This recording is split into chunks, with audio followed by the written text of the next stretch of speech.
Bonjour à tous, guerriers de la vie. Avant de nous plonger dans cette histoire qui vous glacera le sang, je veux que vous me disiez dans les commentaires depuis quel pays vous nous regardez. Nous adorons savoir où se trouve notre famille mondiale. Et si vous êtes nouveau ici, n'oubliez pas de vous abonner. Votre soutien nous aide à apporter plus d'histoires épiques de vengeance et de supériorité. Bonne écoute. Les feuilles d'automne craquaient sous mes pieds, alors que je restais paralysé derrière la fenêtre de la cuisine de ma mère. Mon fils de 11 ans, Matteo, me serrait la main si fort que ça me faisait mal. Mais rien comparé à la douleur qui me déchirait la poitrine lorsque j'entendis les deux personnes en qui j'avais le plus confiance au monde détruire tout ce que je croyais savoir sur l'amour, la loyauté et la famille. Elle est tellement brisée, Elena. Toujours en train de pleurer. Toujours dans le besoin. Je n'en peux plus. La voix de mon mari, Ricardo, filtra à travers la vitre comme un poignard dans mon cœur. Le rire de ma mère était tranchant et cruel. Je t'avais dit de ne pas l'épouser, n'est-ce pas? J'ai toujours dit qu'elle était trop faible pour un homme comme toi. Trop abîmé. Les mots me frappèrent comme des coups physiques. Mes jambes faiblirent. Matteo me regarda avec des yeux confus, sentant que quelque chose de terrible se passait, mais sans comprendre quoi. Je portais un doigt à mes lèvres, lui disant de se taire, même alors que tout mon monde s'effondrait autour de nous. L'argent de l'assurance pour la mort de son père valait le coup pendant un moment, continua Ricardo, sa voix décontractée comme s'il parlait de la météo. Mais maintenant, il est presque parti. Je suis fatigué de jouer au mari si attentionné pour quelqu'un d'aussi pathétique. Je dus m'agripper au rebord de la fenêtre pour ne pas tomber. L'argent de l'assurance. L'argent que je pensais que nous économisions pour l'université de Matteo. L'argent qui était censé assurer notre avenir. Il m'avait utilisé tout ce temps. « Qu'est-ce que tu vas faire à ce sujet? » demanda ma mère. Je pouvais entendre l'émotion dans sa voix, comme si elle appréciait cette conversation. Je vais la quitter. Tout lui prendre. Elle est si faible et brisée qu'elle ne me résistera même pas. Elle va juste pleurer et l'accepter, comme elle le fait toujours. C'est alors que quelque chose en moi mourut.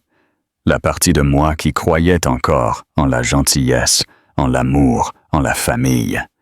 Mais de ces cendres naquit autre chose. Quelque chose de froid et de calculateur. Quelque chose qui s'assurerait que Ricardo et ma mère apprennent exactement ce qui arrive quand on sous-estime une femme qui n'a rien à perdre. J'éloignais Matteo de la fenêtre et marchais silencieusement vers ma voiture, mon esprit échafaudant déjà des plans. Ils pensaient qu'elle était faible. Ils pensaient qu'elle était brisée.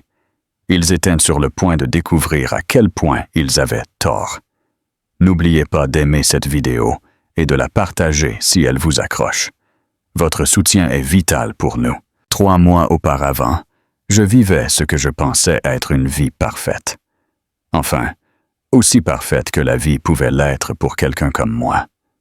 Je m'appelle Sophia, et j'ai passé la plupart de mes 32 années à croire que je n'étais pas assez bien pour les bonnes choses qui m'arrivaient. Le matin qui allait tout changer commença comme n'importe quel autre mardi. Je me réveillais dans notre confortable maison de 3 chambres rue Olivo.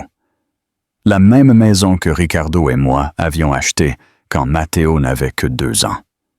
La même maison où je pensais que nous vieillirions ensemble. Ricardo était déjà levé, douché et habillé de son uniforme de travail bleu. Il dirigeait une petite entreprise de construction et y excellait. Tout le monde en ville le respectait. C'était le genre d'homme avec qui les autres hommes voulaient être amis et que les femmes trouvaient attirant. Je n'ai jamais vraiment compris ce qu'il voyait en moi. « Bonjour, ma belle », dit-il en m'embrassant le front, alors qu'il entrait dans la cuisine avec ma vieille robe de chambre. « Le café est prêt. » Je lui souris, mon cœur battant la chamade comme depuis notre premier rendez-vous il y a 12 ans. Même après tout ce temps, même à travers tous les moments difficiles que nous avions affrontés, je me sentais toujours chanceuse d'être mariée à Ricardo Martin. « Matteo est déjà levé ?» demandai-je en me servant une tasse de café et en ajoutant la crème que Ricardo m'avait laissée. Il se souvenait toujours de ces petites choses, ou du moins, c'est ce que je pensais, encore endormi. « Je vais le réveiller dans quelques minutes. » Ricardo vérifia sa montre. « J'ai ce gros chantier qui commence aujourd'hui, la rénovation de la maison Ibáñez. Je rentrerai peut-être tard ce soir. » Je m'assis, habitué à ces longues heures. Le secteur de la construction était imprévisible, surtout dans une petite ville comme Ribera del Rio. Nous avions appris à profiter au maximum du temps que nous avions ensemble. « Maman a appelé hier, » dis-je en remuant mon café. « Elle veut qu'on aille lui rendre visite ce week-end. Ça fait longtemps. » Le visage de Ricardo changea une seconde. Quelque chose brilla dans ses yeux, mais cela passa si vite que je pensais l'avoir imaginé. « Bien sûr, chérie, ce que tu veux. » Avec le recul maintenant, j'aurais dû prêter plus d'attention à ce moment. J'aurais dû remarquer que sa voix sonnait différemment quand il est entré. J'aurais dû voir sa mâchoire se crisper. Mais j'étais tellement occupé à remercier le ciel que mon mari et ma mère s'entendent bien que j'ai manqué tous les signes avant-coureurs. Matteo fit irruption dans la cuisine alors, ses cheveux foncés partant dans tous les sens. À 11 ans, il n'était que bras et jambes, grandissant si vite que je pouvais à peine lui trouver des vêtements qui lui allaient. « Bonjour, maman. Bonjour, papa. » Il prit un morceau de pain grillé sur le présentoir et en prit une grosse bouchée. « Doucement, chérie, ris-je. Le petit déjeuner ne va nulle part. » Ricardo ébouriffa les cheveux de Matteo. « Écoute ta mère, fiston. Elle sait de quoi elle parle. » La façon dont il le dit, si chaleureuse et aimante, me serra la poitrine d'émotion. C'était ma famille. Ces deux personnes étaient tout mon monde. Sans eux, ce n'était rien. Ou du moins, c'est ce que je pensais alors. Ricardo partit travailler avec son baiser habituel et un « je t'aime » à la porte. Matteo prit le bus scolaire juste à temps, et je m'installai dans ma routine habituelle de nettoyer la maison, laver le linge et me préparer pour mon travail à temps partiel à la bibliothèque locale. J'aimais travailler à la bibliothèque. C'était calme et paisible, et je pouvais aider les gens à trouver des livres qui pourraient avoir changé leur vie de la même manière que les livres avaient changé la mienne. La lecture avait été mon évasion, alors que je grandissais dans une maison où ma mère critiquait tout ce qu'elle faisait. Les livres m'ont montré qu'il y avait d'autres façons de vivre, d'autres façons d'être. Ma superviseure, Madame Navarro, rangeait des retours quand je suis arrivé. « Bonjour, Sophia. Je vous trouve très bien aujourd'hui. » Madame Navarro était l'une des rares personnes qui me faisait me sentir valorisé. Elle avait environ 60 ans, avec des yeux gentils et une façon douce de parler qui me rappelait la grand-mère que je n'avais jamais eue. « Merci, Madame Navarro. Comment s'est passé votre week-end? »« Merveilleux, ma chère. Mon petit-fils est venu me rendre visite. Il a environ l'âge de Matteo, vous savez. Ils devraient se rencontrer un jour. » Je souris et acquiesçai, mais à l'intérieur, je sentais ce nœud familier d'anxiété. Faire des projets avec d'autres familles signifiait risquer qu'ils voient à quel point j'étais brisé. Et si Matteo avait honte de moi? Et si les autres parents pensaient que je n'étais pas assez bien? La matinée passa tranquillement. J'aidais une jeune mère à trouver des livres illustrés pour son jeune fils. J'assistais un vieil homme dans la recherche de son arbre généalogique et organisais les nouvelles arrivées de fiction. Des tâches simples, mais elles me faisaient me sentir utile. J'étais en train de réorganiser la section enfants quand j'entendis Madame Navarro parler à une autre bibliothécaire, Carmen, au présentoir principal. « J'ai vu Ricardo Martin à la cafétéria hier midi, » dit Carmen. « Il était avec Elena Vargas. Il semblait assez à l'aise, si vous voulez mon avis. » Mes mains se figèrent sur le livre que je tenais. Elena Vargas était le nom de ma mère. « Vraiment? » Madame Navarro semblait surprise. Je ne savais pas qu'ils se connaissaient si bien. « Oh, ils semblaient très bien se connaître, » dit Carmen sur ce ton que les gens utilisent pour insinuer quelque chose sans le dire directement. Mon cœur commença à battre plus vite. Il y avait probablement une explication innocente. Peut-être que Ricardo avait rencontré ma mère quelque part et qu'ils avaient décidé de déjeuner ensemble. Peut-être qu'il prévoyait une surprise pour moi. Mais quelque chose de froid s'installa tout de même dans mon estomac. J'essayais de me concentrer sur mon travail le reste de la journée, mais les mots de Carmen résonnaient encore dans mon esprit. Il semblait assez à l'aise, si vous voulez mon avis. Quand je récupérais Matteo à l'école, je faillis lui demander s'il voulait aller sur le chantier voir son père. Mais quelque chose m'arrêta, un sentiment que je ne pouvais nommer. Ce soir-là, Ricardo rentra à la maison presque à 10 heures. Il avait l'air fatigué, ses vêtements pleins de poussière du travail. « Je suis désolé, chérie. Une longue journée. » Il m'embrassa rapidement sur la joue et alla sous la douche. « Comment s'est passé le travail chez les Ibáñez ?» demandai-je. « Bien, très bien. Ça va nous occuper pendant des semaines. » Mais quand je regardais par la fenêtre, je remarquais que son camion était complètement propre. Pas de poussière, pas de saleté.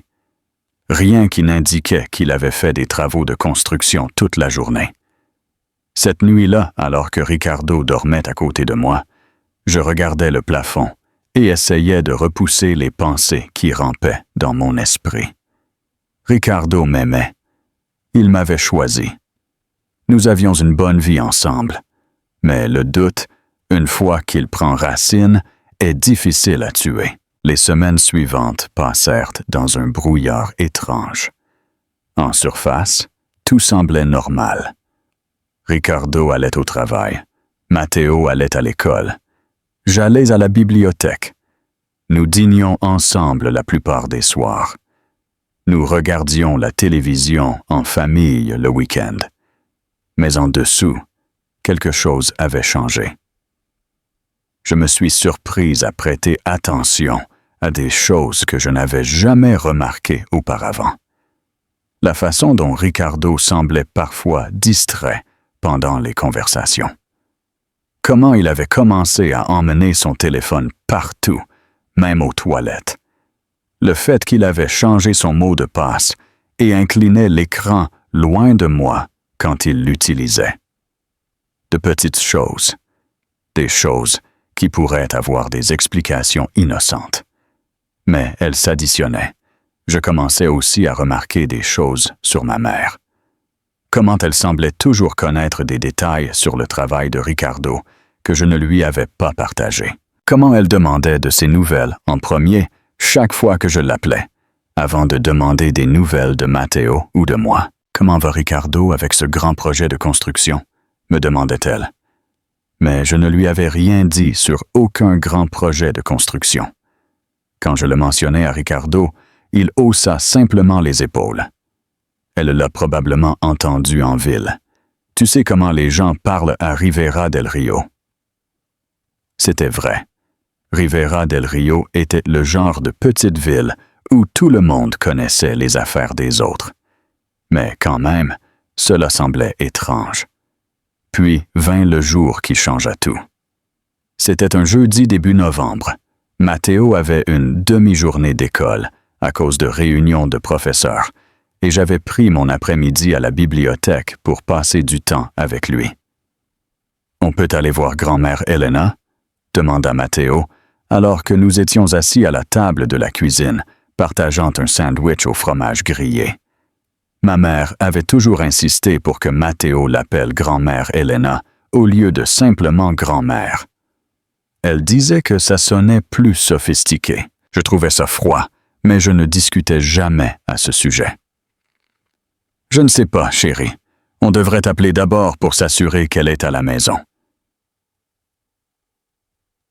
Mais quand j'essayais d'appeler chez ma mère, le téléphone tomba directement sur la messagerie vocale. Son téléphone portable fit la même chose.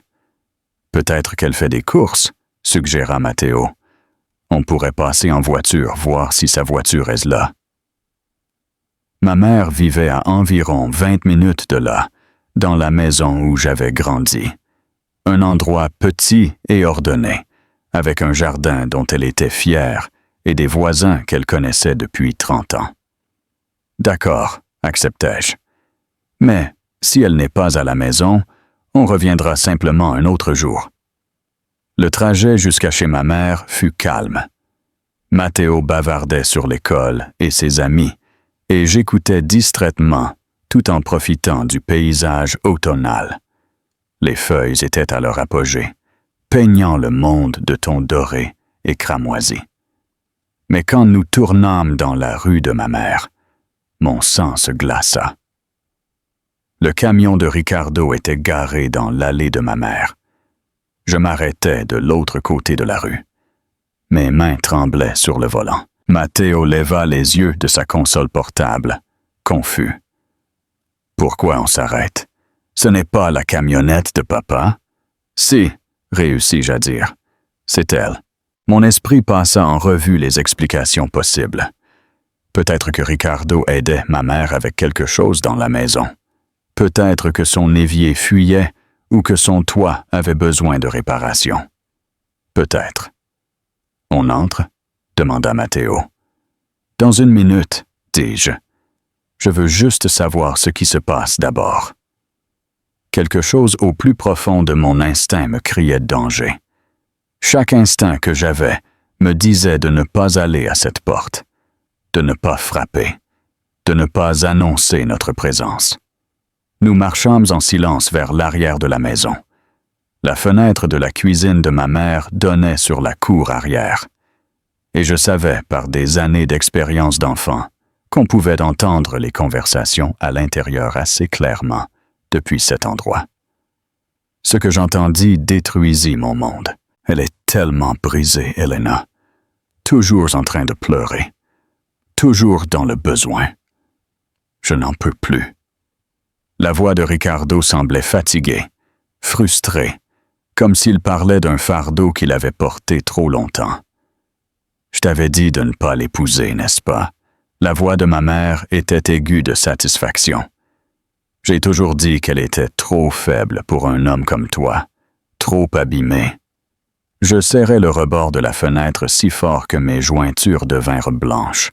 Mon fils de 11 ans, Matteo, me serra la main aussi fort, comme s'il comprenait bien ce qui se passait.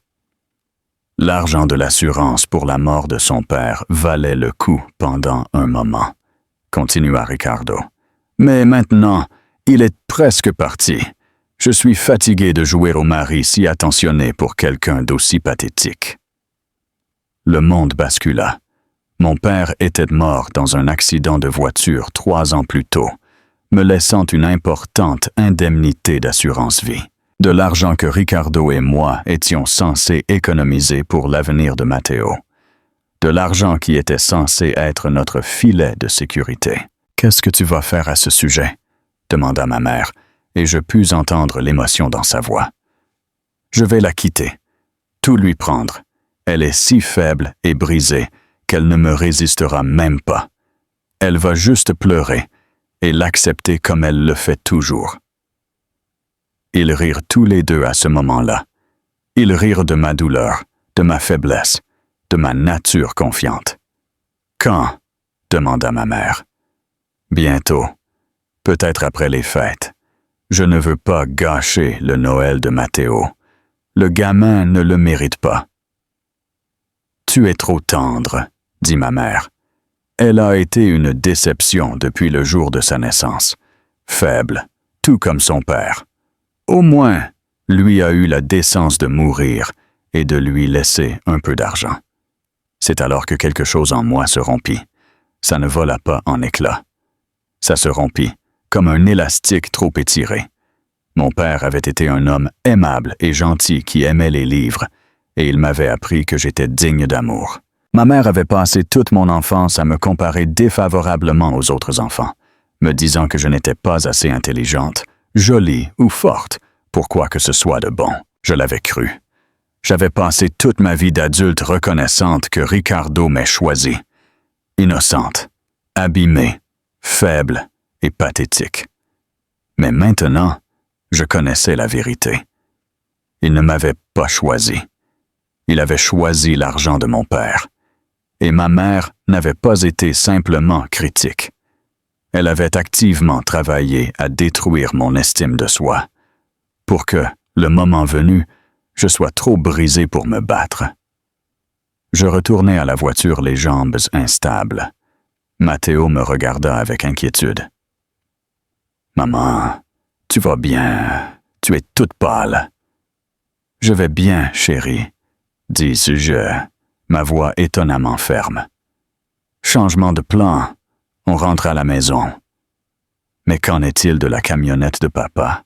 On ne devrait pas aller le saluer? » « Papa est occupé à aider grand-mère Elena avec quelque chose. On le verra à la maison. » Alors que je m'éloignais de la maison de ma mère, avec Matteo bavardant sur le siège arrière, mon esprit travaillait déjà, planifiait, calculait. Il croyait que j'étais faible. Il croyait que j'allais simplement pleurer et accepter ce qu'ils me feraient. Ils étaient sur le point de découvrir à quel point ils avaient tort. Que feriez-vous dans cette situation? Laissez-nous votre avis dans les commentaires. Nous voulons savoir ce que pensent nos téléspectateurs. Ce soir-là, je fis quelque chose que je n'avais pas fait depuis des années. Je me suis vraiment regardé dans le miroir de la salle de bain. La femme qui me regardait avait 32 ans, mais en paraissait plus, fatiguée. Ses cheveux châtains étaient relevés dans la même queue de cheval simple qu'elle portait depuis 10 ans. Sans maquillage, parce que Ricardo disait toujours qu'il l'aimait au naturel. Des vêtements pratiques et modestes, parce que tout le reste semblait demander une attention qu'elle ne méritait pas. Elle ressemblait exactement à ce qu'elle était. Une femme qui avait passé toute sa vie d'adulte à essayer d'être petite, calme et reconnaissante pour les miettes d'amour que les gens lui lançaient. Mais derrière mes simples yeux marrons, quelque chose de nouveau brûlait. Quelque chose qui dormait depuis trop longtemps. Ricardo rentra à la maison vers 11 heures, comme toujours. Il m'embrassa sur la joue. Demanda comment s'était passée ma journée. Me parla de son emploi du temps chargé pour le lendemain. La performance du mari parfait. Cette nuit-là, après que Ricardo se fut endormi, je me levai et allai dans notre bureau à la maison. Nous gardions tous nos dossiers financiers dans un classeur là-bas. Des dossiers que Ricardo gérait entièrement parce que j'étais trop émotive pour traiter les questions d'argent. Ce que je trouvais fut pire que ce que j'avais imaginé. L'argent de l'assurance pour la mort de mon père, 150 000 €, qui était censé être pour le fonds universitaire de Matteo, avait presque disparu. 50 000 € avaient été transférés vers un compte que je ne reconnaissais pas. 30 000 autres euros avaient été retirés en espèces au cours des 6 derniers mois. Le reste avait été dépensé pour des choses qui n'avaient aucun sens. 20 000 € pour des améliorations de la maison qui n'ont jamais été faites. 15 000 € pour du matériel commercial pour l'entreprise de construction de Ricardo. Des milliers d'autres pour des dépenses que je ne pouvais pas identifier.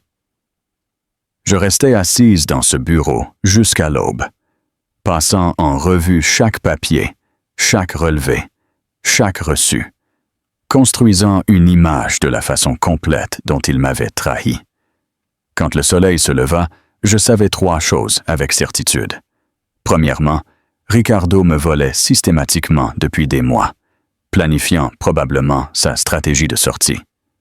Deuxièmement, ma mère faisait partie du plan depuis le début. Les relevés téléphoniques montraient des dizaines d'appels entre eux, souvent au moment où Ricardo m'avait dit qu'il travaillait. Et troisièmement, il m'avait gravement sous-estimé. Le lendemain matin, je fis quelque chose que je n'avais pas fait depuis longtemps. J'appelais le travail pour dire que j'étais malade. Non pas parce que j'étais vraiment malade, mais parce que j'avais des choses à faire. Des choses importantes. Après le départ de Ricardo pour le travail et de Matteo pour l'école, je conduisis jusqu'à la banque. Notre banque, où j'étais cliente depuis 12 ans, où les guichetiers me connaissaient par mon nom. « Bonjour, Madame Martin », dit Carmen, la guichetière principale. « En quoi puis-je vous aider aujourd'hui? J'ai besoin de parler à quelqu'un de mes comptes, dis-je, de tous mes comptes. » Ce que j'appris lors de cette réunion changea tout. Le compte que je ne reconnaissais pas, celui avec les 50 000 € de mon argent, était un compte conjoint de Ricardo et ma mère. Il l'avait ouvert il y a 3 mois. C'est définitivement votre signature sur l'autorisation de transfert de fonds, expliqua le directeur de la banque, monsieur Soto. Mais si vous ne vous souvenez pas avoir signé cela, je m'en souviens maintenant, mentis-je doucement. Je voulais juste vérifier le solde. Monsieur Soto sembla soulagé. Les banques détestent les disputes familiales, surtout quand de grosses sommes d'argent sont impliquées. Mais je n'allais pas faire de cela un problème pour la banque. J'allais gérer ça moi-même. Mon arrêt suivant fut la bibliothèque, mais pas pour travailler. J'avais besoin d'utiliser les ordinateurs pour une recherche qui ne pourrait pas être retracée jusqu'à mon ordinateur personnel. Je passais des heures à me renseigner sur le droit du divorce dans notre État, sur la division des biens et la garde des enfants. Sur ce qui se passe quand l'un des conjoints peut prouver que l'autre a caché de l'argent. Mais, plus important encore, j'appris sur un type de loi différent, celle qui traite de la fraude, du détournement de fonds et du vol. Prendre de l'argent sur des comptes sans permission, même entre époux, restait un vol s'il pouvait être prouvé que l'argent avait été obtenu par tromperie. Et je pouvais prouver cela. Quand je récupérais Matteo à l'école, j'avais les débuts d'un plan. Non seulement pour récupérer mon argent, mais pour m'assurer que Ricardo et ma mère paient pour ce qu'ils m'avaient fait. Mais je devais être intelligente à ce sujet. Ils croyaient que j'étais faible et émotive. Cela allait être mon plus grand atout. Comment s'est passée l'école aujourd'hui? Demandai-je à Matteo alors que nous rentrions à la maison. Bien, on apprend sur la guerre d'indépendance en cours d'histoire. Tu savais que parfois les colons faisaient semblant d'être loyaux envers les Britanniques, alors qu'en réalité, ils prévoyaient de se battre contre eux? La vérité sort de la bouche des enfants. C'est très intéressant, chérie. Parfois, la meilleure façon de gagner une guerre est de laisser tes ennemis penser qu'ils ont déjà gagné. Ce soir-là, je cuisinais le dîner préféré de Ricardo. Ragoût de bœuf avec pommes de terre et carottes. Je mis la robe rouge qu'il m'avait complimentée à notre anniversaire. Je souris et ris de ses blagues et lui demandai comment s'était passée sa journée avec un intérêt qui semblait authentique. « Tu as l'air heureuse ce soir », dit-il, tendant la main pour serrer la mienne. « Je suis heureuse », dis-je. Et ce n'était pas tout à fait un mensonge. Pour la première fois depuis des mois, j'avais un but, un plan, une raison de me lever le matin. Je pensais, continuai-je. Peut-être devrions-nous inviter ma mère à dîner ce week-end. Ça fait longtemps qu'on n'a pas passé du temps ensemble. Quelque chose brilla dans les yeux de Ricardo. Ça a l'air génial, chérie. Je suis sûr qu'Elena adorerait ça. Elena. Pas ta mère ou maman, comme il avait l'habitude de dire. Elena. Comme s'ils étaient proches, comme s'ils se connaissaient bien. Ce qui, bien sûr. Oui, je l'appellerai demain, dis-je. Cette nuit-là, alors que Ricardo dormait à côté de moi, je regardais le plafond et planifiais la phase suivante de ma vengeance. La phase 1 était la collecte d'informations, et c'était presque terminé. La phase 2 serait la préparation. M'assurer d'avoir tout ce dont j'avais besoin pour les détruire tous les deux. Mais la phase 3, ce serait la partie la plus importante.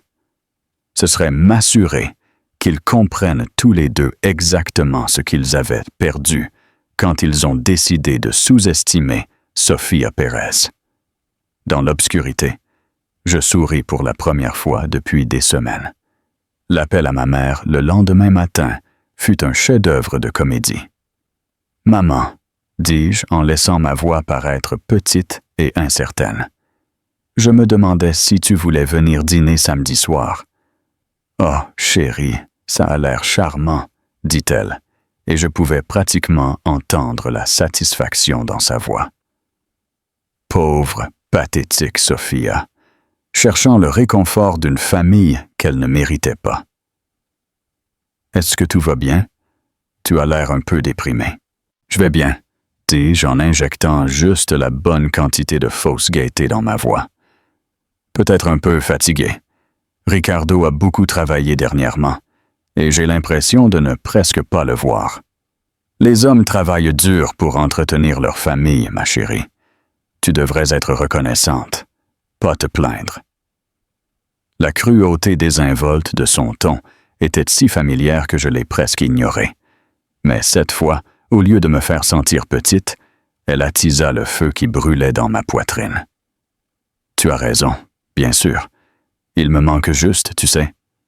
Eh bien, une bonne épouse trouve des moyens de rester occupée au lieu d'embêter son mari avec des besoins. Tu as tout à fait raison. Je te verrai samedi vers 6 heures. Parfait. Dois-je apporter quelque chose? Juste toi, maman.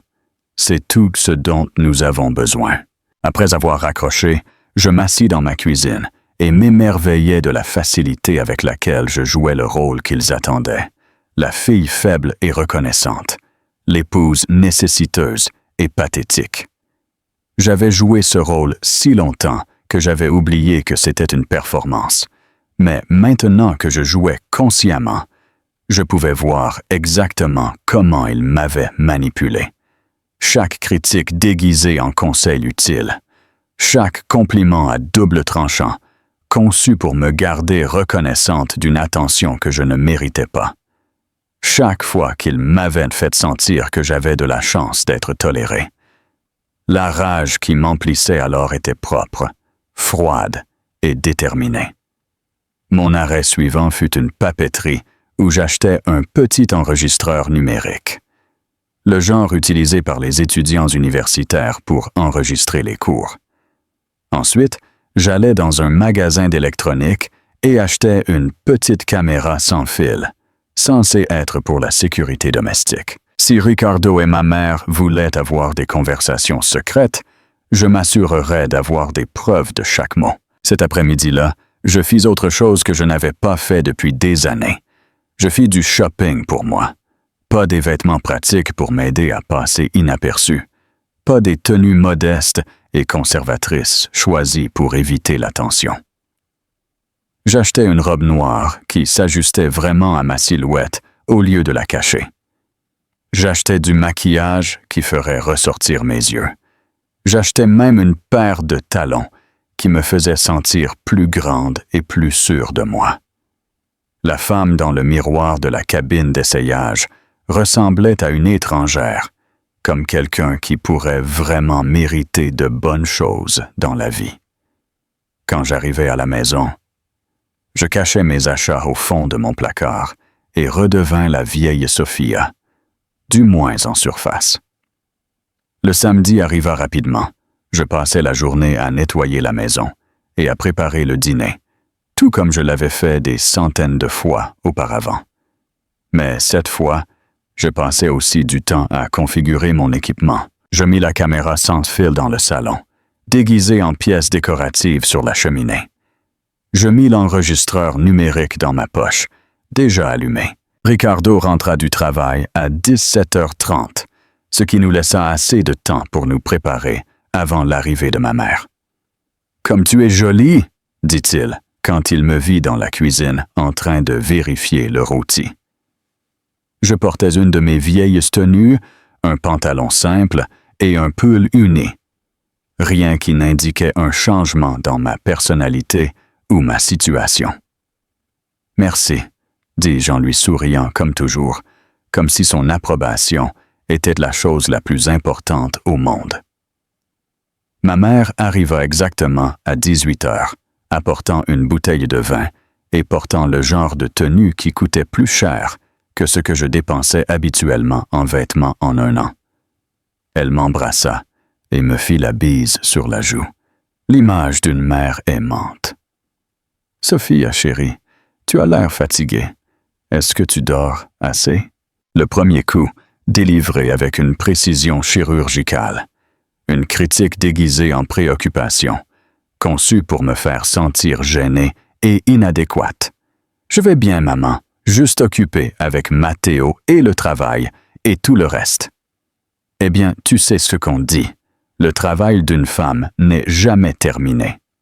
Elle rit et tendit le vin à Ricardo. « Bonjour, Ricardo. Tu as l'air merveilleux comme toujours. » La façon dont elle regarda mon mari me donna la chair de poule. Il y avait quelque chose de possessif dans son regard, quelque chose qui suggérait la propriété. Mais je souris et la remerciai pour le vin et servis le dîner comme si rien n'allait mal. La conversation pendant le dîner fut une torture. Ma mère et Ricardo continuaient d'échanger des regards quand ils pensaient que je ne les voyais pas. Ils avaient des blagues internes dont je ne faisais pas partie. Ils parlaient de personnes et d'événements d'une manière qui montrait clairement qu'ils avaient discuté de ces choses en privé.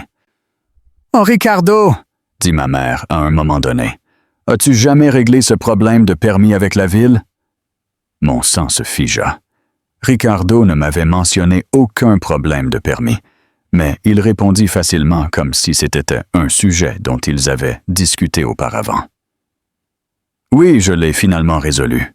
Merci de demander. »« Quel problème de permis? » demandai-je innocemment.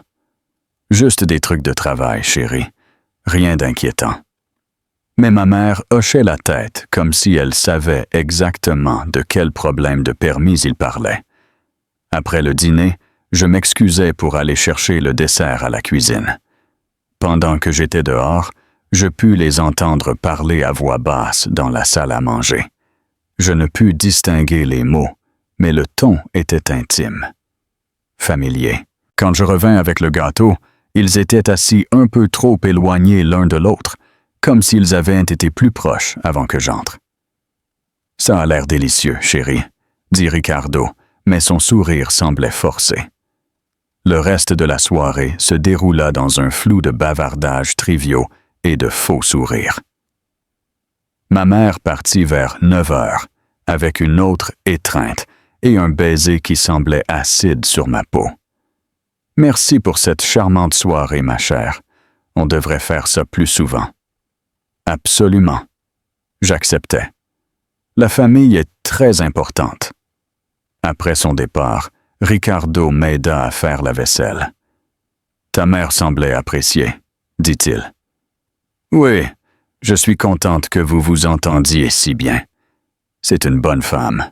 Elle t'a bien élevé. » Les mensonges lui venaient si facilement. La tromperie désinvolte était stupéfiante dans sa globalité. Cette nuit-là, je me couchais en écoutant Ricardo dormir et en planifiant la phase suivante de ma vengeance. J'avais maintenant des preuves, des conversations enregistrées qui montreraient clairement qu'ils avaient des discussions secrètes sur des choses qu'ils me cachaient, des enregistrements vidéo de leur langage corporel et de leurs interactions. Mais j'avais besoin de plus. J'avais besoin de preuves du vol financier. J'avais besoin de documentation sur leur liaison, car maintenant, j'étais sûr que c'était ce que c'était. Le plus important, j'avais besoin qu'ils s'incriminent complètement. Et je savais exactement comment faire en sorte que cela arrive. l'occasion se présenta plus tôt que je ne l'espérais. Le mercredi suivant, Ricardo annonça qu'il travaillerait à nouveau tard. « Grosse échéance sur le chantier des Ibáñez », dit-il en m'embrassant le front au petit déjeuner. Je ne rentrerai peut-être pas avant minuit passé, mais quand je passais devant la maison des Ibáñez à l'heure du déjeuner, il n'y avait pas de camion de travail là-bas, aucun signe d'activité de construction. Ce soir-là, après le coucher de Matteo, je fis quelque chose qui aurait semblé impossible il y a à peine un mois. Je montai dans ma voiture et conduisis jusqu'au chantier de construction où Ricardo gardait son matériel. Son camion n'était pas là, et les lumières étaient éteintes, et il n'y avait aucun signe d'activité. De là, je conduisis jusqu'à chez ma mère. Le camion de Ricardo était dans son allée. Cette fois, j'étais prête. Je me garai à 2 pâtés de maison et revins à pied en restant dans l'ombre. J'avais mon enregistreur numérique dans une poche et mon téléphone dans l'autre, prêt à prendre des photos si nécessaire. La conversation que j'entendis cette nuit-là fut le clou final dans leur cercueil. « Quand vas-tu lui dire? » La voix de ma mère était aiguë d'impatience. « Après Noël, j'ai promis à Matteo que je lui ferais un bon Noël. Tu es trop tendre. Elle ne mérite pas de considération. » Écoute, Elena, je sais que tu es impatiente d'en finir avec ça, mais je dois penser à mon fils. Ton fils sera mieux sans cette femme pathétique qui le tire vers le bas. Ils le seront tous les deux. Il y eut une longue pause, puis la voix de Ricardo de nouveau, plus basse. Parfois je pense à ce qu'aurait pu être notre vie si je t'avais choisi dès le début au lieu de me contenter d'elle. Le rire de ma mère fut bas et ravi. Mieux vaut tard que jamais, chérie. Une fois que tu seras débarrassé d'elle, nous pourrons enfin être ensemble, comme nous aurions dû l'être tout le temps, comme nous aurions dû l'être. Les mots me frappèrent comme un coup physique. Ce n'était pas juste une question d'argent ou de convenance. Ils avaient été amoureux tout le temps. Mon mari et ma mère. « As-tu trouvé comment obtenir le reste de l'argent? » demanda ma mère. « La majeure partie est déjà transférée sur notre compte. Elle est si confiante qu'elle signe tout ce que je lui mets sous le nez. La maison nécessitera plus de travail, mais j'ai falsifié sa signature sur les documents de refinancement. Le temps que je demande le divorce, il ne restera rien pour quoi elle puisse se battre. » « Et Matteo? » demanda ma mère. « J'obtiendrai la garde. Qui donnerait un enfant à une femme ayant des antécédents de dépression et d'instabilité mentale? Elle a des antécédents de ça? » Le rire de Ricardo fut froid. « Elle en aura d'ici à ce que mon avocat finisse de construire le dossier. » Les pièces s'emboîtèrent avec une clarté nauséabonde. La façon dont Ricardo m'avait encouragé à voir un thérapeute pour mon anxiété. La façon dont il avait documenté mes débordements émotionnels. Des moments où j'avais pleuré ou m'étais frustré, comme n'importe quelle personne normale. Il avait construit un dossier contre moi depuis des mois, peut-être des années, créant une trace écrite qui me dépeindrait comme une mère inapte. J'enregistrais 20 minutes de plus de leur conversation, documentant leur plan pour détruire ma réputation, voler mes biens et me prendre mon fils. Quand je sortis furtivement de cette maison, j'avais assez de preuves pour les enterrer tous les deux. Mais je n'avais pas encore fini.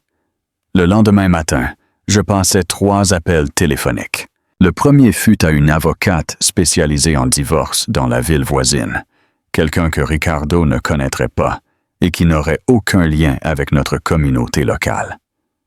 J'ai besoin de documenter une fraude financière conjugale et de planifier une stratégie de divorce, lui dis-je. Et j'ai besoin d'une confidentialité absolue jusqu'à ce que je sois prête à procéder. L'avocate, une femme astucieuse nommée Laura Blanco, accepta de me rencontrer cet après-midi-là. Le deuxième appel fut à un détective privé qu'on m'avait recommandé, quelqu'un spécialisé dans les affaires d'adultère et de délits financiers. Le troisième appel fut à ma banque, mais pas à M. Soto. À sa superviseure, une femme nommée Martha Ruiz, qui gérait les cas de fraude. Je crois que mon mari a falsifié ma signature sur des documents financiers, lui dis-je. J'ai besoin de documenter cela, mais je ne veux pas qu'il sache que j'enquête pour l'instant. Martha fut professionnelle et compréhensive. Nous pouvons certainement vous aider avec cela, Madame Martin. Quand pouvez-vous venir? Jeudi après-midi. J'avais une trace écrite documentant chaque chose illégale que Ricardo avait faite avec notre argent. J'avais des photos de lui chez ma mère alors qu'il était censé travailler. J'avais enregistré des conversations prouvant leur liaison et leur plan pour me détruire. J'avais aussi un gel judiciaire de tous nos comptes, programmé pour entrer en vigueur au moment où je demanderais le divorce. Mais je n'étais pas encore prête à jouer mes cartes. Je voulais qu'ils s'enfoncent encore plus dans leur trou. Le vendredi soir, je cuisinais à nouveau le dîner préféré de Ricardo. Cette fois, je portais la nouvelle robe noire que j'avais achetée, avec le maquillage qui mettait mes yeux en valeur. Il le remarqua immédiatement. « Wow, tu es incroyable ce soir. Quelle est l'occasion? » « Ai-je besoin d'une occasion pour être belle pour mon mari? » demandai-je en lui souriant d'une manière qui aurait été authentique il y a un mois.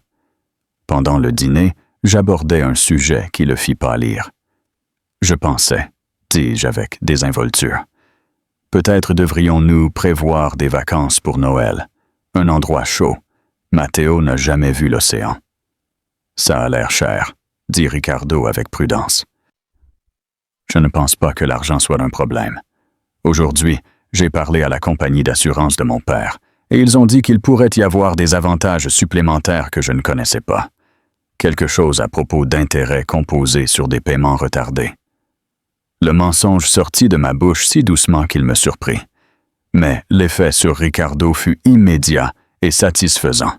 Il s'étrangla presque avec son vin. Vraiment? De combien d'argent parle-t-on? Ils ne sont pas encore sûrs. Ça pourrait être 50 000 autres. 50 000 €. Peut-être plus. Ils m'appelleront la semaine prochaine avec les chiffres définitifs. Le visage de Ricardo passa par une série d'expressions. Surprise, avidité, calcul, et finalement quelque chose qui ressemblait à de la panique. C'est merveilleux, chérie. Vraiment merveilleux. Mais je pouvais voir les rouages tourner dans sa tête. S'il y avait plus d'argent de l'assurance qui arrivait, il voudrait mettre la main dessus avant de me quitter, ce qui signifiait qu'il devrait retarder son plan. Ce qui signifiait que j'avais plus de temps pour préparer mon coup final. Cette nuit-là, après que Ricardo se fut endormi, je l'entendis se lever vers 2 heures du matin. J'écoutais à travers la fente de la porte de notre chambre, pendant qu'il passait un coup de fil depuis la cuisine. « Elena? Oui, c'est moi. On a un problème. » Je rampais jusqu'en haut des escaliers, l'appareil d'enregistrement à la main. Elle dit qu'il y a plus d'argent de l'assurance qui arrive. 50 000 autres euros. Non, je ne pense pas qu'elle soupçonne quoi que ce soit. Elle est trop stupide pour s'en rendre compte. On va peut-être devoir attendre plus longtemps que prévu. Je sais, mais si on bouge trop vite et qu'on rate cet argent, sa voix s'estompa alors qu'il s'enfonçait plus loin dans la cuisine. Mais j'en avais entendu assez. Ils allaient retarder leur plan pour me détruire jusqu'à ce qu'ils puissent voler encore plus d'argent qui n'existait pas. Parfait. Les 2 semaines suivantes furent les plus difficiles de ma vie. Pas à cause de ce que Ricardo et ma mère me faisaient. Je ne me souciais plus de leur trahison. Ce qui était difficile, c'était de faire semblant d'être la même femme faible et reconnaissante qu'ils attendaient pendant que je me préparais à les détruire tous les deux. Chaque matin, je me réveillais et mettais le masque de la vieille Sophia. Humble, impatiente, reconnaissante pour la moindre miette d'attention ou d'affection. Je cuisinais les plats préférés de Ricardo. Je demandais comment s'était passée sa journée avec un intérêt qui semblait authentique et m'assurais que Matteo ne soupçonne jamais que quelque chose n'allait pas. Mais en dessous, j'étais une femme transformée. Je passais mes heures de déjeuner à rencontrer des avocats et des enquêteurs. Je documentais chaque mensonge, chaque vol, chaque moment de trahison. Je construisis un dossier si hermétique qu'aucun juge au monde ne permettrait à Ricardo de partir avec mon argent ou mon fils. L'enquêteur privé, un ex-détective de police nommé Miguel Torres, fut particulièrement utile. En 30 ans à faire ce travail, me dit-il lors d'une de nos réunions, je n'ai jamais vu une documentation aussi exhaustive. Votre mari ne se contente pas de tromper et de voler. Il a créé une trace écrite prouvant l'intention criminelle. De quel genre de charge parle-t-on? Demandai-je. Fraude, détournement de fonds, falsification. Si le procureur veut aller jusqu'au bout, il pourrait risquer 5 ou 10 ans de prison. Cette pensée aurait dû me faire sentir coupable. C'était le père de mon fils, l'homme que j'avais aimé pendant 12 ans. Mais tout ce que je ressentis fut une froide satisfaction. Pendant ce temps, Ricardo devenait plus nerveux chaque jour. L'argent imaginaire de l'assurance que j'avais mentionné était censé être en cours de traitement par la compagnie, et il continuait de demander quand j'aurais des nouvelles. Ces choses prennent du temps, lui disais-je, mais ils m'ont assuré que ça vaudrait la peine d'attendre. Ma mère aussi s'impatientait. Elle commença à appeler plus souvent, demandant toujours des nouvelles de l'argent de l'assurance de cette manière décontractée, qui n'était pas décontractée du tout. Des nouvelles de la compagnie d'assurance, ma chère? Pas encore, maman, mais j'espère que bientôt. J'ai fait semblant d'être surprise car je ne lui avais pas raconté, mais elle m'a quand même dit que les nouvelles vont vite. Eh bien, tu sais ce qu'on dit. Les bonnes choses arrivent à ceux qui savent attendre. Si seulement elle savait à quel point cela allait être vrai. Le moment que j'attendais arriva un jeudi après-midi début décembre. Ricardo annonça qu'il travaillerait à nouveau tard, mais cette fois, il commit une erreur. Le chantier des Ibáñez a pris du retard, dit-il. Je devrais peut-être travailler tout le week-end pour rattraper. Mais j'étais passé devant la maison des Ibáñez cet après-midi-là. Elle était complètement terminée. La famille emménageait déjà. Ce soir-là, je le suivis à nouveau. Mais au lieu d'aller chez ma mère, il conduisit jusqu'à un motel à la périphérie de la ville. Le genre d'endroit où les gens allaient quand ils ne voulaient pas être vus. La voiture de ma mère était déjà sur le parking. Je me garai de l'autre côté de la rue et attendis. À travers la fenêtre de la chambre 12, je pus voir 2 silhouettes bouger. Je ne pus distinguer les détails, mais ce n'était pas nécessaire. L'enquêteur privé m'avait donné un appareil photo avec un téléobjectif, et je l'utilisais pour tout documenter. La camionnette de Ricardo sur le parking du motel. La voiture de ma mère à côté.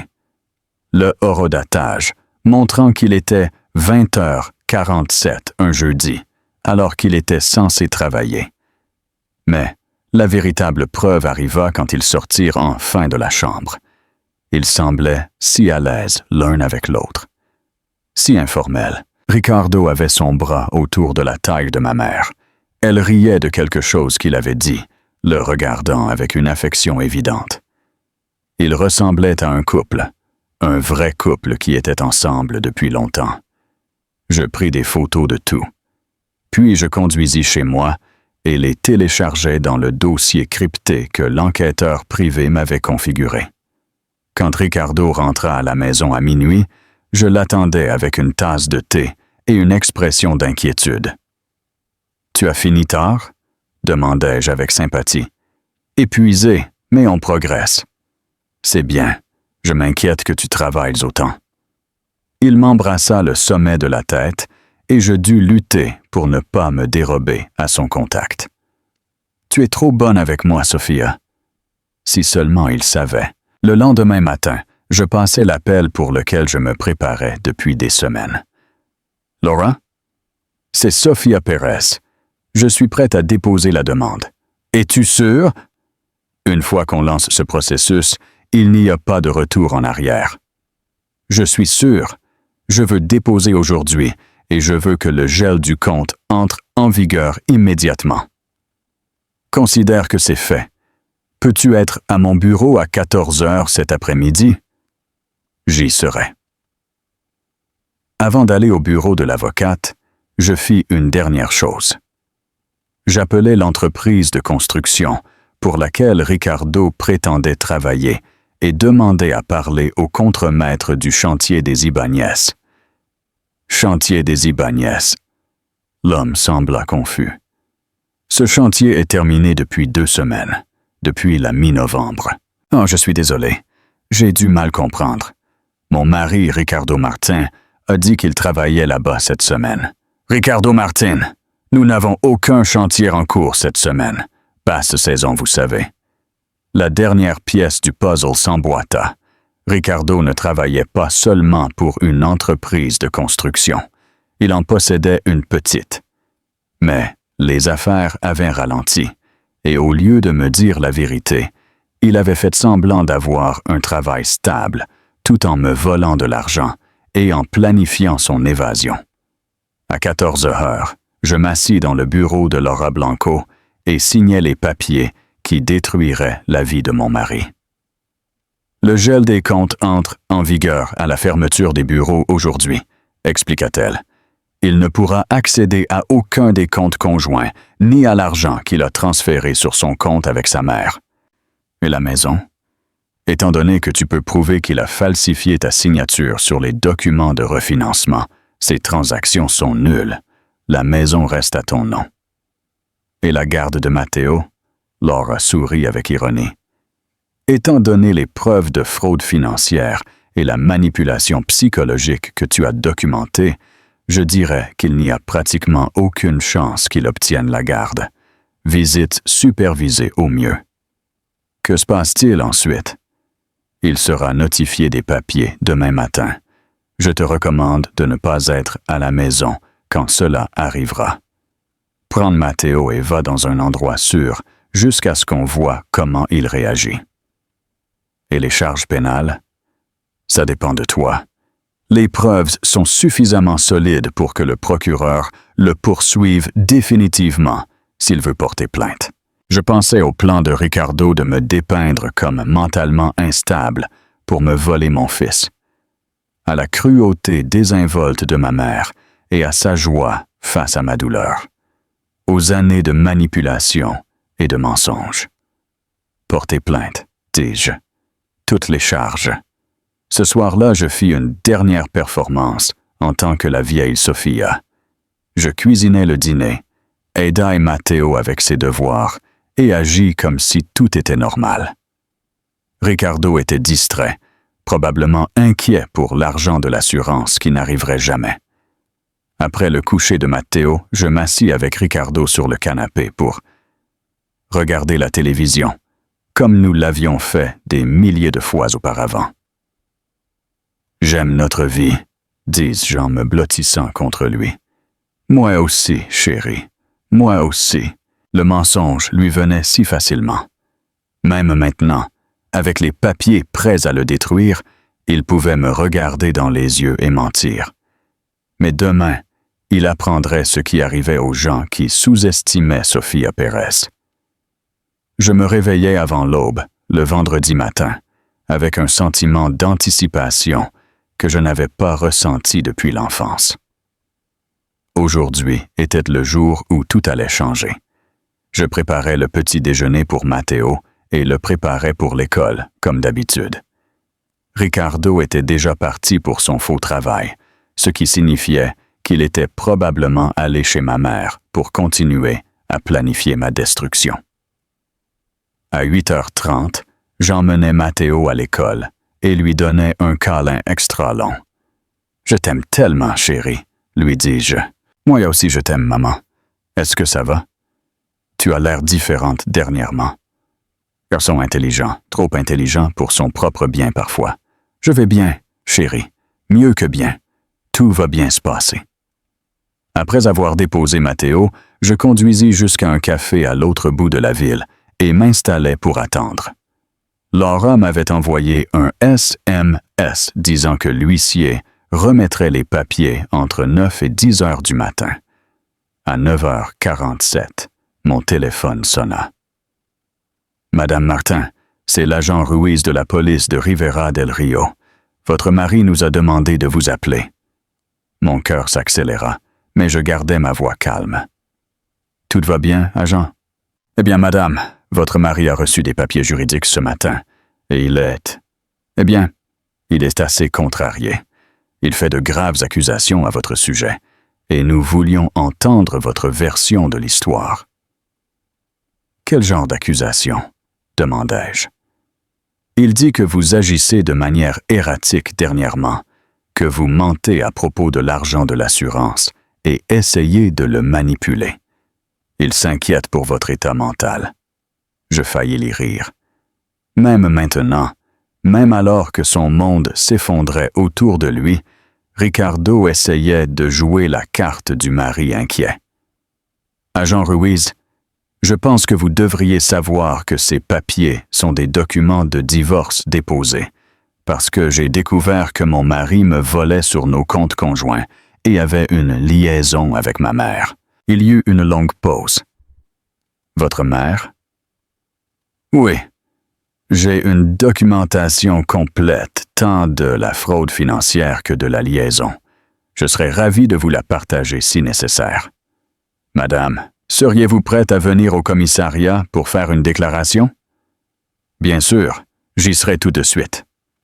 Le commissariat était à 10 minutes en voiture du café. Quand j'entrai, je pus entendre la voix de Ricardo résonner de quelque part à l'arrière du bâtiment. Elle agit comme une folle depuis des semaines. Tout ça est dans sa tête. Elle invente des choses. L'agent Ruiz m'accueillit à la réception. C'était un homme d'âge moyen, avec des yeux gentils et un comportement professionnel.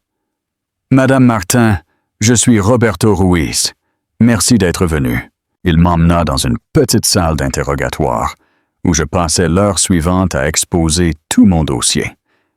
Les dossiers financiers montrant le vol de Ricardo, les photos de Louis au motel avec ma mère, les enregistrements de leur conversation planifiant ma destruction. L'expression de l'agent Ruiz devint plus sérieuse à chaque preuve que je présentais. « Madame Martin, c'est considérable. Vous documentez cela depuis des semaines. Je voulais m'assurer d'avoir tout le nécessaire pour protéger mon fils et moi-même. Ce que vous m'avez montré ici, cela constitue une fraude criminelle, peut-être un détournement de fonds. Êtes-vous prête à porter plainte? Oui, je le suis. Et votre mère, elle est aussi clairement impliquée là-dedans. Je veux que des charges soient portées contre elle aussi. L'agent Ruiz hocha la tête. Nous devrons les interroger tous les deux séparément. Votre mari est toujours ici, mais nous devrons amener votre mère. Elle est probablement chez elle, ou au motel où ils se réunissaient. Nous la trouverons. En attendant, y a-t-il un endroit sûr où vous pouvez rester? Monsieur Martin est... eh bien, il ne le prend pas bien. Je pensais à Matteo, qui sortirait de l'école dans quelques heures, à la maison qui était légalement la mienne, mais qui ne se sentirait peut-être plus sûr. Je trouverai quelque chose. L'agent Ruiz me tendit sa carte. Appelez-moi si vous avez besoin de quoi que ce soit. Et Madame Martin, ce que vous avez fait ici, documentez tout si minutieusement. Cela a demandé un vrai courage. Courage. C'était la première fois de ma vie d'adulte que quelqu'un me qualifiait de courageuse. Je sortis du commissariat et conduisis jusqu'à l'école de Matteo. Il n'était que midi, mais j'avais besoin de le voir, de le serrer dans mes bras et de me rappeler pourquoi je faisais tout cela. Je le trouvai au déjeuner et demandai à sa maîtresse si je pouvais lui parler en privé. « Matteo, chéri, je dois te dire quelque chose d'important. » Son visage devint sérieux immédiatement. « C'est papa? Papa traverse des moments difficiles en ce moment, et nous devrons probablement rester ailleurs pendant quelques jours, le temps que les adultes règlent les choses. » Toi et papa allez divorcer? La question me frappa comme un coup de poing dans l'estomac. J'avais été tellement concentré sur ma vengeance que j'avais presque oublié que cela blesserait aussi Matteo. « Oui, chérie, nous allons divorcer. » Matteo resta silencieux un long moment, jouant avec son sandwich. « C'est à cause de grand-mère Elena? » Je faillis tomber du banc de la cafétéria. « Qu'est-ce que tu veux dire? » Je les ai entendus parler au téléphone parfois, quand papa pensait que je dormais. Ils sonnaient comme s'ils s'aimaient beaucoup, plus que la famille ne devrait s'aimer. Mon fils de 11 ans avait découvert ce que j'avais été trop aveugle pour voir pendant des mois. « Matteo, je veux que tu saches que rien de tout cela n'est ta faute, d'accord? Parfois, les adultes prennent de mauvaises décisions, mais cela ne signifie pas qu'ils n'aiment pas leurs enfants. Tu aimes toujours papa? » C'était la question la plus difficile qu'on m'ait jamais posée. Il y a 1 mois, la réponse aurait été un oui automatique. « Eh bien, j'aime l'homme que je pensais être ton père, » dis-je avec prudence. Mais il s'avère qu'il n'était pas qui je croyais.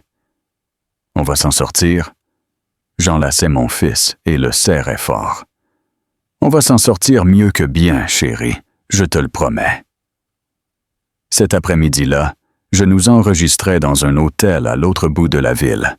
Rien de luxueux, juste un endroit propre et sûr où Matteo et moi pouvions décider de nos prochaines étapes. Mon téléphone avait sonné d'appels et de SMS toute la journée, certains de Ricardo, allant de la colère à la supplication et à la menace. Certains de ma mère. La plupart étaient des variations de « Comment as-tu pu faire ça à ta propre famille? » Mais l'appel qui comptait arriva à 18 heures, alors que Matteo et moi mangions de la pizza et regardions des dessins animés. « Madame Martin, c'est l'agent Ruiz.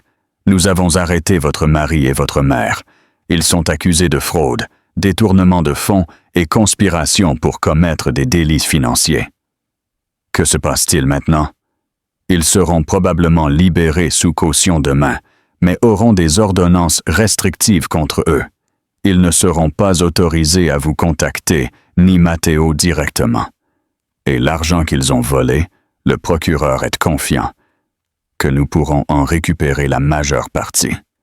Le compte vers lequel ils l'ont transféré a été gelé et nous travaillons sur le traçage des retraits en espèces. Après avoir raccroché, je m'assis sur le lit de l'hôtel et essayais de traiter tout ce qui s'était passé.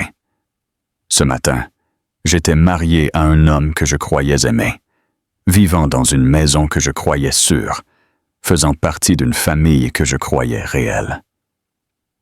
Ce soir, j'étais divorcé. Mon mari et ma mère étaient en prison, et toute ma vie s'était révélée être un mensonge élaboré. Mais pour la première fois, depuis des années, je me sentais libre. Matteo leva les yeux de ses dessins animés. « Maman, tu pleures? » Je touchais mon visage et réalisais que je pleurais, mais ce n'étaient pas des larmes de tristesse. « Je vais bien, chérie. Ce sont des larmes de bonheur. » Des larmes de bonheur? Parfois les adultes pleurent quand ils sont heureux, quand ils sont enfin libérés de quelque chose qui leur faisait du mal. Matteo considéra cela sérieusement. « On est libre maintenant? » Je regardais mon fils courageux, intelligent et merveilleux, qui méritait bien plus que la famille brisée que j'avais essayé de maintenir unie. « Oui, Matteo, nous sommes libres. N'oubliez pas de laisser un j'aime et de vous abonner si cette histoire vous a touché le cœur. Votre soutien nous pousse à continuer de partager ces expériences. Le procès eut lieu 6 mois plus tard, au printemps. D'ici là, Matteo et moi nous étions installés dans notre nouvelle vie, dans un petit appartement, de l'autre côté de la ville. Ce n'était pas aussi grand que notre ancienne maison, mais c'était la nôtre d'une manière que cette maison ne l'avait jamais été. J'étais retourné travailler à temps plein à la bibliothèque et Madame Navarro m'avait incroyablement soutenu dans tout. Toute la ville avait appris le scandale, bien sûr. Dans un endroit comme Rivera del Rio, des nouvelles comme celle-là se propagent plus vite qu'un feu. Mais au lieu du jugement et de la pitié auxquels je m'attendais, la plupart des gens m'ont étonnamment soutenu.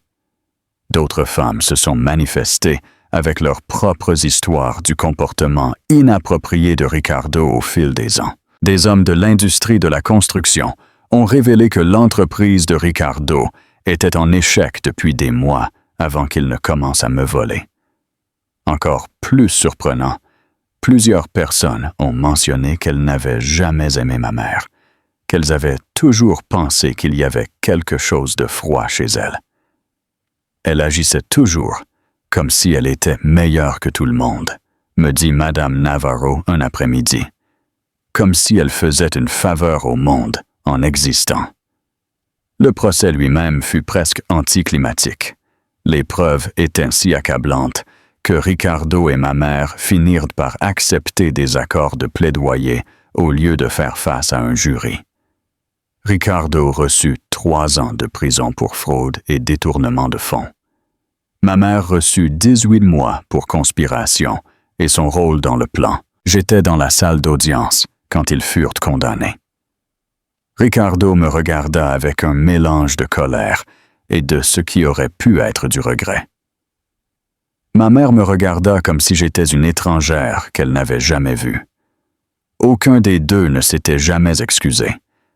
La récupération financière prit plus de temps, mais Laura Blanco prouva qu'elle valait chaque euro que je lui avais payé.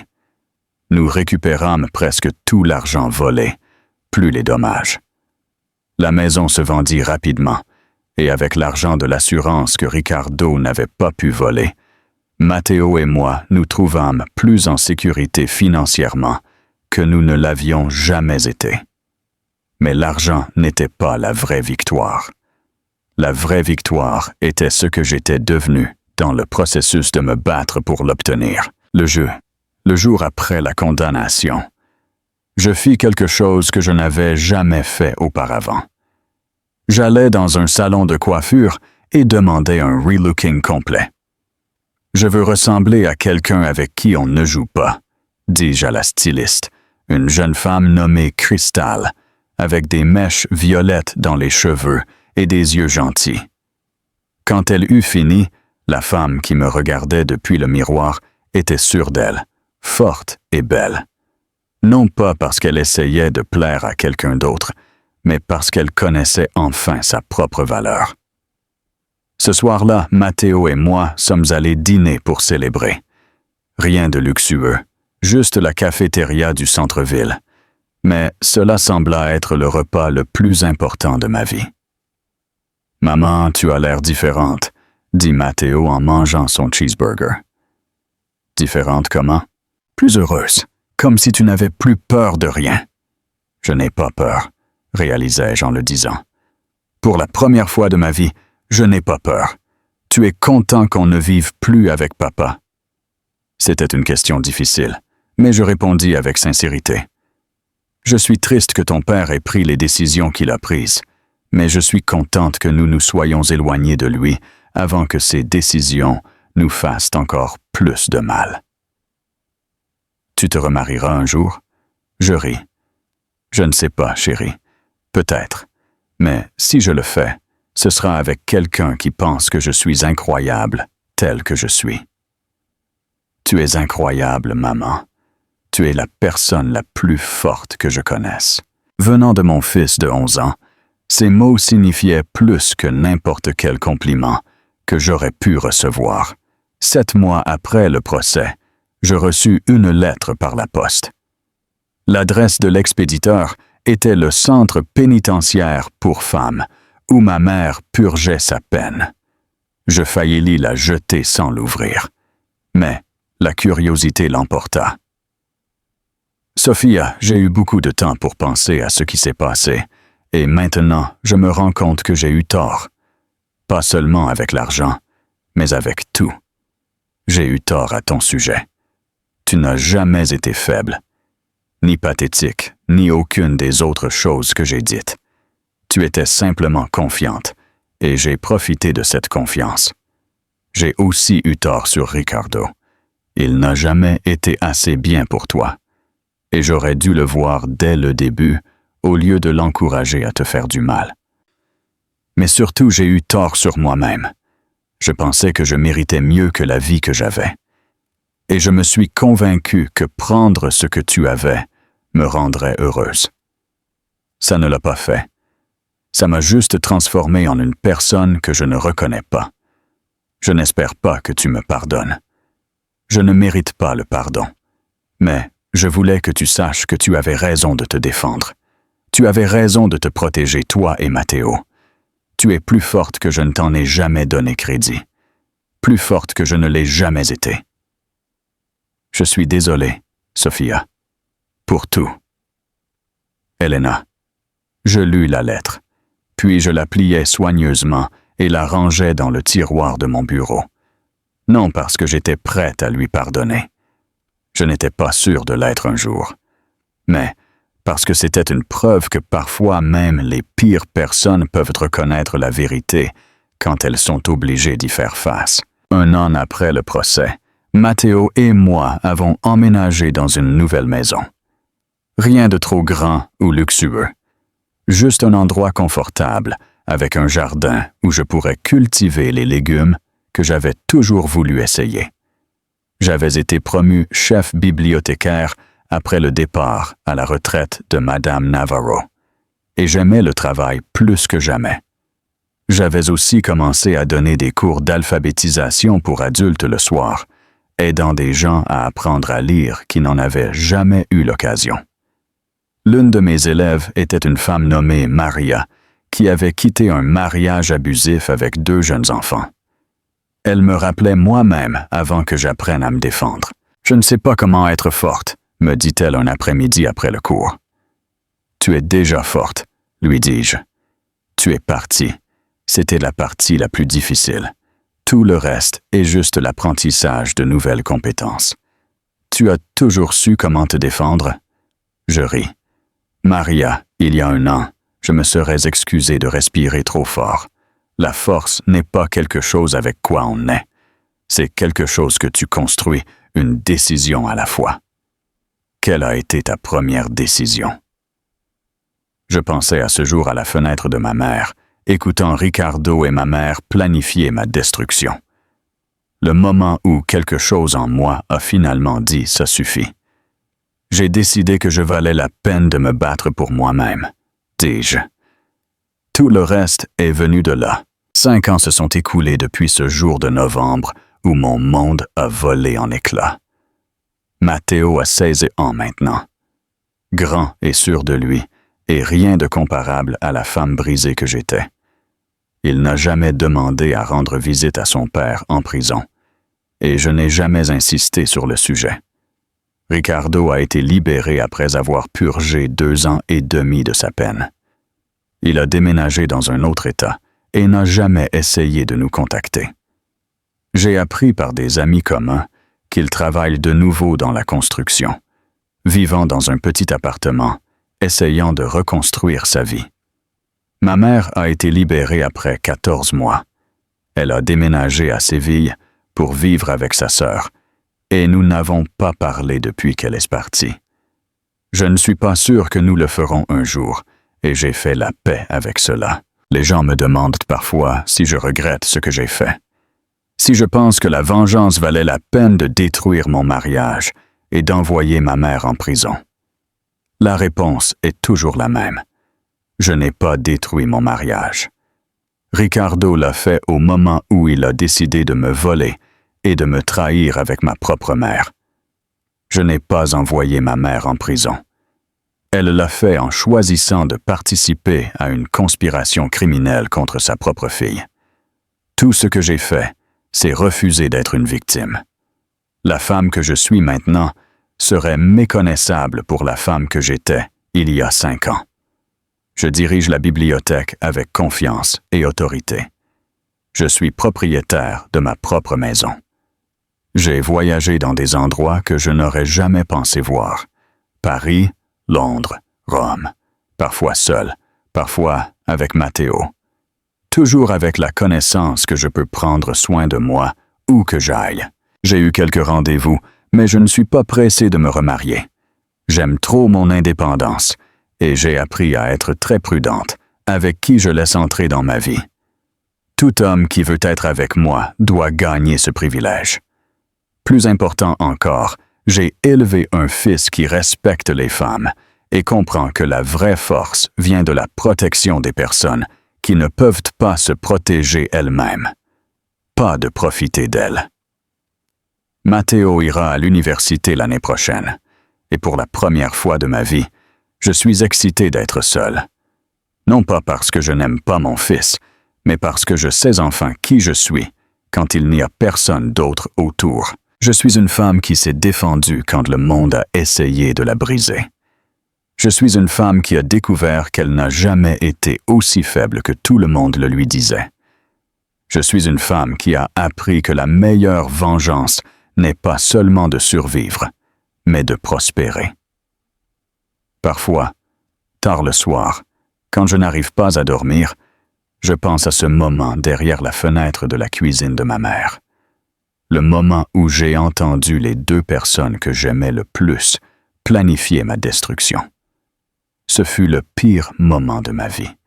Ce fut aussi le moment où j'ai commencé à devenir la femme que j'aurais toujours dû être. Ils croyaient qu'ils me détruisaient. Au lieu de cela, ils m'ont libéré. Et c'est un cadeau pour lequel je serai reconnaissante le reste de ma vie. Laissez votre commentaire et dites-nous si cette fin vous a surpris ou vous a fait réfléchir. Nous adorerions vous lire.